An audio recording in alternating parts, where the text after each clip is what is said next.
What about Mark Sears stands out to you? Well, you know, he's the leader of this Alabama Crimson Tide team, but it all starts with the way that Nate Oates and Alabama plays with the pace and space. But with all the way Mark Sears likes to get up and down, and the personnel of this Alabama basketball team that is positionless is a big reason why they're in first place.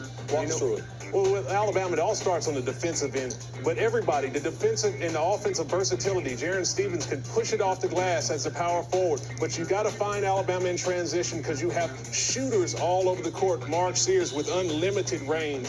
You watch South Carolina, they've won 3 in a row. They're playing really well, as they have most of the season. What do you see when you watch them? Well, the big games never stop in this league. And you talk about South Carolina has another chance to be the SEC champion, but the way that they do it, it's a little bit different from the other teams in the league. South Carolina does a really good job of playing off of the pass, the spacing and the passing ability of all the players. Look at the 3-man bunch set that they run there, freeing up the easy mid-range jump shot. They all know how to catch it in triple spin. They know how to find the open man and move it around till they get a clean shot. So when they move it around, this really makes the defense not be able to look at the ball because they have to trust where the players are on the backside, and then they're able to dime you one when someone's able to slip to the basket. Be an analyst for us now. What is the key to Alabama shocking the world, frankly, and beating UConn? Well, first off, Alabama can do it. This is a team that has dynamic guard play, but you're going to have to get the mismatches in your favor. If they can pull Donovan Clean away from the basket and get those threes going early and play from in front, then Alabama can make this game interesting. As you know, it's March Madness. Anything can happen. Mistakes were going to be coming into this game.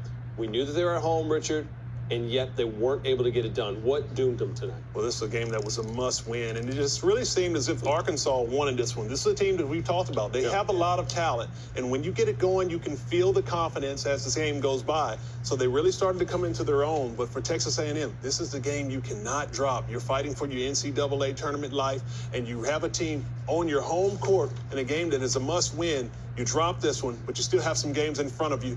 Got to get it done.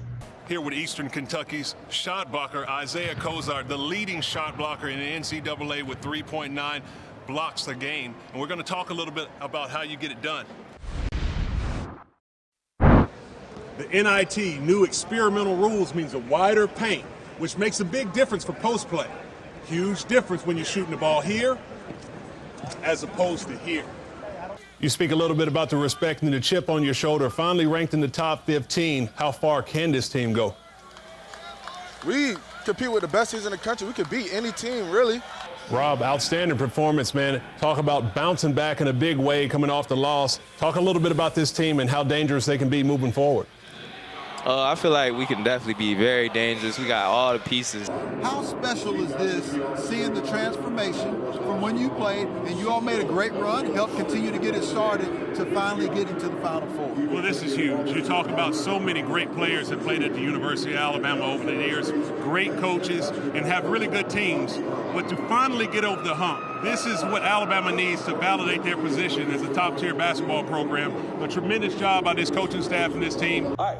Who do you got? Most important player? Well, as you're right, it's not going to be the best players on these particular teams. But if you talk about what you need, we know if this team has the offensive scoring, but it's going to be the interior play. And it's going to be if Jonas Adu can bring his game for the Tennessee Volunteers, he can be the piece that they need to try to achieve their goals of getting to a Final Four and beyond. He has a shot blocking ability in the length. He has a little bit of a touch from the mid-range, but if he can impose his will, come on, now they have a player down low that can really help them out. This is turning into the premier rivalry in the SEC. Alabama and Auburn, the last 3 SEC champions, and playing really good basketball right now, so it should be another good one.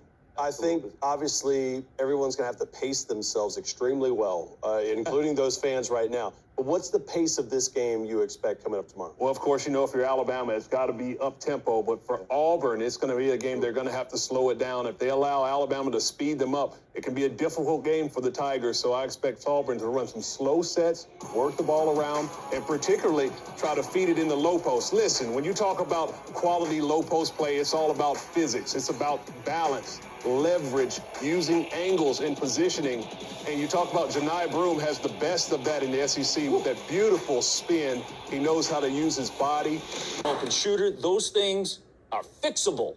They're fixable from a defensive standpoint. Definitely fixable. Defense is not just about effort. It's obviously about communication, but you have to be on a string. When one player moves, someone else needs to be moving as well. And Kentucky has to make sure that they shore those things up. When they play against much better opponents moving forward in the NCAA tournament, you have to be strong defensively to get through 3 weekends playing 6 games against teams that you do not know what they bring to the table.